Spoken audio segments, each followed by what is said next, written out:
Imagine a world where rules are merely an illusion, where morality is nothing more than a fragile agreement, ready to collapse with a single push. In the midst of that world stands a man with a carved smile, not out of joy, but as a mockery of the order we believe to be absolute. The Joker. He is not just a villain, he is the architect of chaos, a fearless nihilist, an agent of destruction who seeks not power, but the unraveling of the system itself. He doesn't want to rule Gotham, he wants to break it, to shatter the line between what we call good and evil. Even Batman, the unwavering symbol of order, nearly succumbs to the temptation of crossing his own moral boundaries, dragged into the abyss of ethical ambiguity. But do we truly understand the Joker? Is he merely a madman driven by violence, or is there a method to his madness? If this world is truly unjust, I'm a man of my word. Then who is really sane, us or him?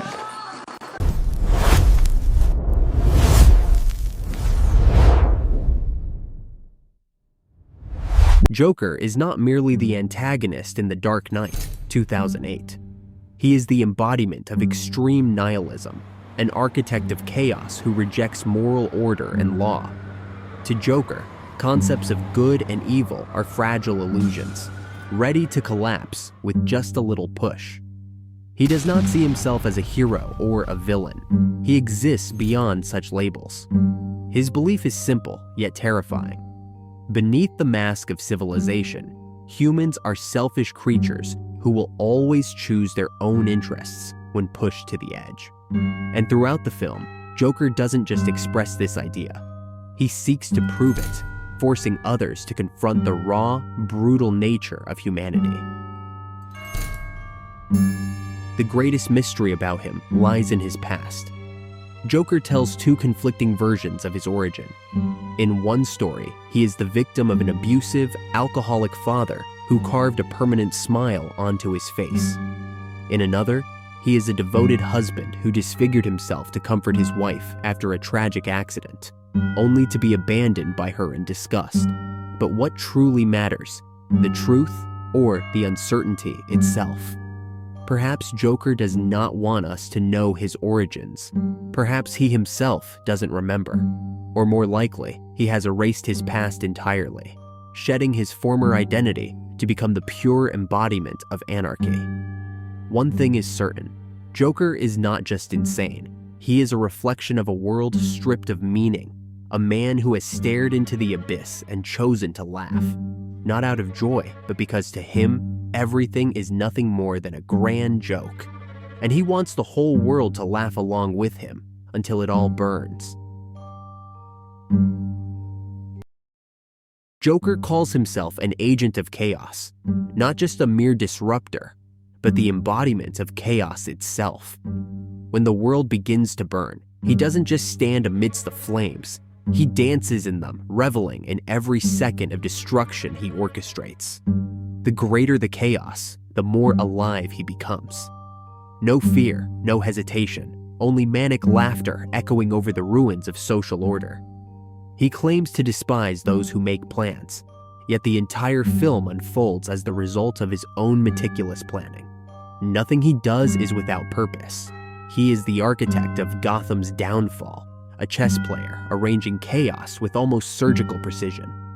When he speaks to Harvey Dent, he insists that he acts on impulse, without any structured plan. But this is far from the truth. It is manipulation, not just of Harvey, but of us, the audience. He wants us to believe that everything happening is mere coincidence, when in reality, every move was premeditated with terrifying detail. Joker's personality is inseparable from his philosophy. He doesn't commit crimes for mere pleasure. He does it to prove a point. That social order is nothing more than a fragile illusion, one that can crumble after a single bad day. Gotham is not a peaceful city. It is merely postponing its inevitable collapse, and Joker is there to accelerate its fall. Sadism is not just a part of him, it is his very essence. He doesn't simply enjoy the suffering of others. He laughs at how humanity clings so desperately to things he deems meaningless. He has no compassion, no love, and no attachment to anyone. The only thing he truly cares about is himself and the world he hopes to watch burn. Joker is not merely a psychopath. He is the architect of chaos, a mastermind who understands the fragility of human morality. He doesn't just hurt people, he dismantles their beliefs, stripping away everything they hold dear. Not out of hatred, not out of vengeance, but to prove a truth he firmly believes in. Interestingly, Joker despises being called insane or strange. To us, he may seem like an anomaly, something that deviates from the norm. But to himself, he is not an aberration, he is evolution. He doesn't see himself as part of society, but above it. Ahead of the curve, as he puts it. If the world were a chessboard, he would already be 10 moves ahead. To Joker, concepts like good and evil are nothing more than fragile social constructs. All it takes is a slight push, and the entire system collapses under its own weight.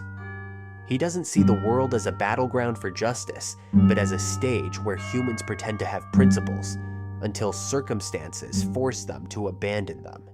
He and Batman stand on opposite ends of the spectrum, separated only by a thin line. Batman fights to establish order, to uphold justice amid chaos. Joker, on the other hand, seeks to expose the absurdity of that order. To him, humans are nothing more than beasts hiding behind a thin veneer of civility. And in Joker's eyes, all it takes is one bad day to turn even the noblest person into a monster. Joker does not merely create chaos. He believes chaos is the purest form of reality. For Batman, crime must be controlled to maintain society. But for Joker, crime is not an anomaly. It is the true nature of humanity. He does not seek to simply destroy Gotham. He seeks to expose the fragile illusion of social order, proving that it can collapse with just a little push. There are no heroes. However, there are this no character villains. is one that there has are inspired only many individuals fan surviving in theories over the chaos in their years. own way. To him, humans are inherently selfish beings who pretend to be civilized, masking their primal instincts behind fabricated concepts of morality. And all of that can disappear with just one bad day. The Ferry experiment at the end of the film is the pinnacle of his philosophy. He does not just want to destroy Gotham with bombs or mass murder. That would be too simple. He wants to see people destroy each other. He wants to prove that when faced with death, morality erodes and survival instincts take over. Batman and Joker are two forces that cannot exist without each other.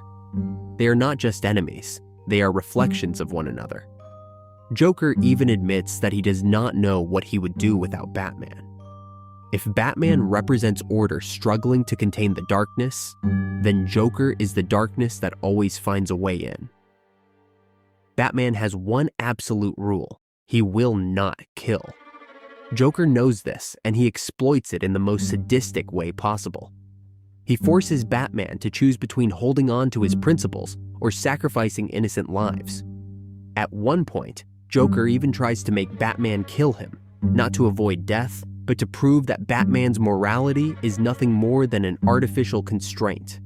To Joker, Batman's code is not a symbol of justice, but a weakness.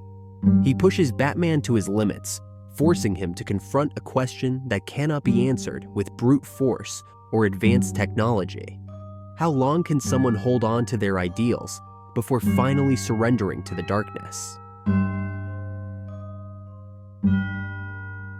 Joker has no superpowers, but he possesses something far more dangerous: a deep understanding of the human psyche. He can read fear, manipulate emotions, and dismantle principles with nothing but words. His destruction is not just physical, but psychological. He is not just a nihilist. He is an active nihilist. He does not merely believe the world has no meaning. He seeks to destroy anyone who still tries to find meaning in the chaos. There is no negotiation, no compromise. He does not crave power, wealth, or recognition. The only thing he wants is to watch the world burn. And he wants to make us all realize that perhaps deep down, we want it too. thank you.